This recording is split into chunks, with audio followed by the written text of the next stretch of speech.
এদের ছাদ বাগান থেকে মেহেদি পেড়ে মাথায় এবং হাতে দিলাম। আর আসলে এখন বলতে গেলে মেহেদি পাওয়াই যায় না তেমন, এক এক জায়গায় খুঁজেও মেহেদি খুঁজে পাওয়া যায় না। আর এরকমও হয় যে কিছু মানুষের কাছে যদি মেহেদি পাতা নিতে যায় তাহলে ওনারাও হয়তো বা দিতে চায় না, কারণ ওনারা নিজেরাও তো পায় না। আর এই কারণেই ছোট ছোট চারা এনে দেন আমরা এগুলো ছোট থেকে লাগাইছিলাম।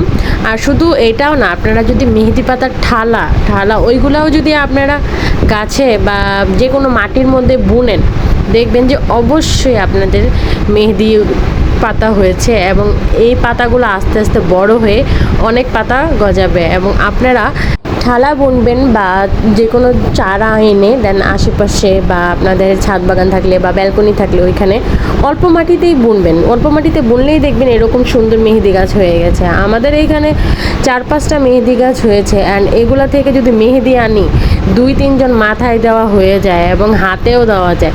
মাশাআল্লাহ অনেক মেহেদি হয়। আপনারা সবাই দোয়া করবেন আমাদের ছাদ বাগানটার জন্য, যাতে এরকম অনেক অনেক অনেক মেহেদি আমরা পাততে পারি এবং নিজেদের মাথায় দিতে পারি।